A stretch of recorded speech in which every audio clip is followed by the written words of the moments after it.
Unit 9 Molecular Geometry, pages 215 to 220, bond angles. When there are two domains, they're going to avoid each other by being 180 degrees apart because that's as far away from each other as they can get due to the repulsions of their valence electrons.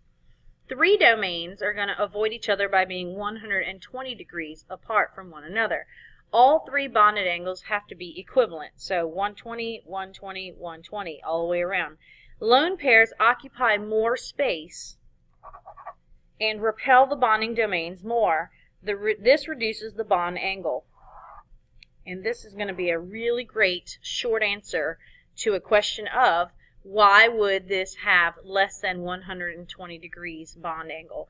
Because electron pair domains are going to occupy more space, and then they're going to push them a little bit closer to each other, and so they're going to have a slightly smaller than 120 degree bond angle.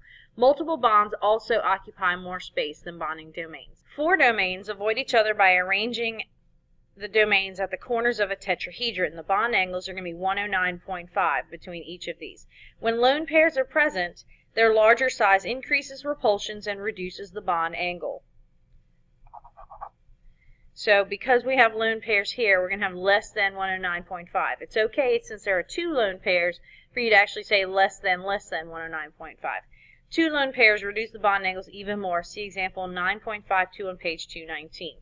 Five domains are arranged at the corners of a trigonal bipyramid geometry to minimize electron repulsions. By the way, it's called a trigonal triangular bipyramid because we have a pyramid that you can draw upward with the triangular base, and then you can have a pyramid that you draw downward, again with the triangular base.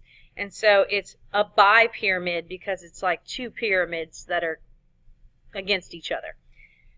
Five domains are arranged at the corner of the trigonal bipyramid geometry to minimize electron repulsions. Three of the five domains are arranged in a plane of 120 degree angles and have equatorial bonds. These three are going to be 120, 120, 120, and because they are around the center and flat, they're going to be called equatorial. And then two domains are arranged with 90 degree angles to the plane and have axial bonds. So when you just look at this one and this one, the total vertical ones, they are 90 degrees between themselves and the three equatorial bonds, and they are considered axial because they are straight up and down. Non-bonding lone pair electrons always go in the plane at the equatorial positions. The 120 degree equatorial angles minimize the repulsions of the lone pairs better than the axial position. So when we have lone pairs, they'll tend to end up here, followed by here, followed by here. Six domains are arranged in an octahedral geometry. All of the positions are equivalent with 90 degree bond angles. 90 degrees, 90 degrees, 90 degrees, 90 degrees, and then 90 up here and 90 down here. Since all positions are equivalent, a lone pair domain can go in any position. Example 9.50, determine first the molecular geometry and the electron domain geometry of SO3 and pH3, and then determine their approximate bond angles. So first I'm going to draw the SO3 molecule, which is going to be this structure here, and it does have resonance, which means all of these are actually equal to one another. However, this is going to be sufficient for us to answer our question. And then the molecule for pH3 looks like this. So you have three hydrogens that are bonded and one lone pair on the center. So the electron domain geometry for both of these is actually the same. They're both going to be trigonal planar. And that's because they both have three total domains around the center atom. Remember that this is one domain, that's two domains, that's three domains. And then here, my apologies, this is going to be tetrahedral because it doesn't have three domains, it has a total of four. It has 1, 2, 3, and the lone pair makes a fourth domain. So this one has a tetrahedral electron domain geometry. Next is the molecular geometry. There are 0 lone pairs on the center atom, so that means the molecular geometry is also trigonal planar. So anytime there are no lone pairs, these two are going to actually be the same thing. Over here, on the other hand, we do have a lone pair present. And so what happens is the lone pair is pushing these hydrogens downward, and we're going to actually have a triangular pyramid because you have your upward hydrogen phosphorus angles, and then the 3 hydrogens will connect to each other to make a triangular base. So the molecular geometry here is going to be trigonal pyramidal. The bond angles for trigonal planar are going to be equal all the way around, and they're going to be 120 degrees. 3 domains is 120 degrees. When you have 4 domains, normally you would have 109.5, but because of the presence of the lone pair, we're going to have a less than 109.5 degree bond angle because the electrons take up more space and repel the hydrogens toward one another a little bit more. Determine the geometry of IF5.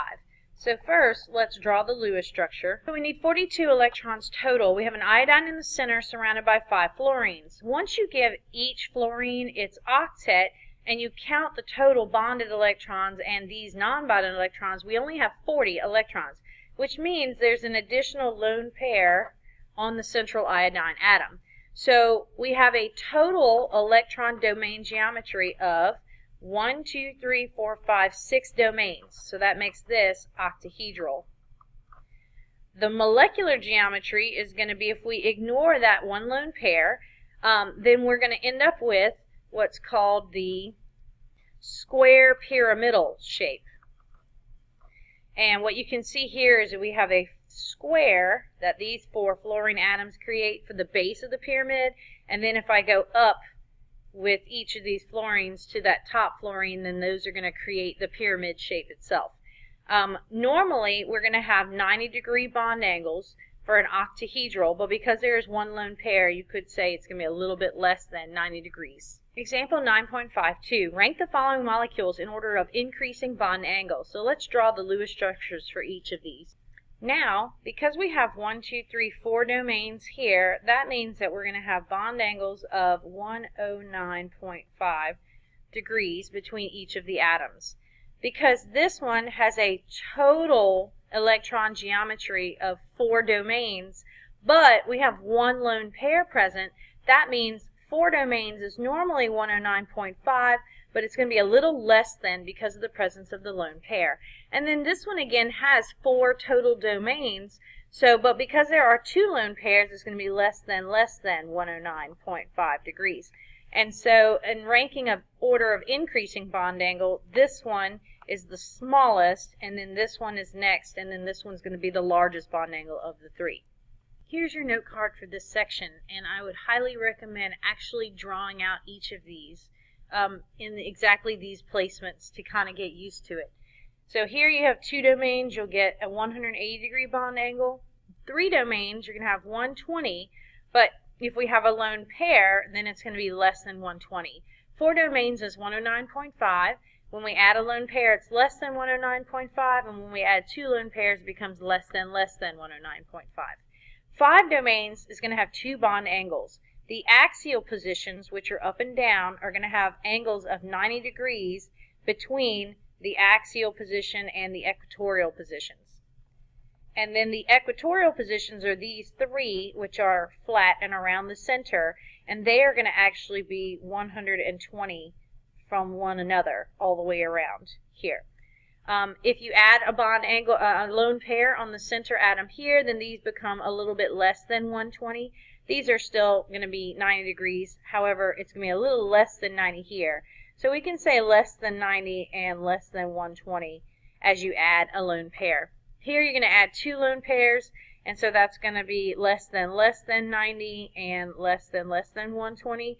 But here, because we have only these 2 axial positions remaining, you can actually call this a 180 degree bond angle, which makes it a little bit unique from the other ones. If you have 6 domains, we're only going to worry about the fact that they are all 90 degrees from one another. And if you add a lone pair, you could say less than 90.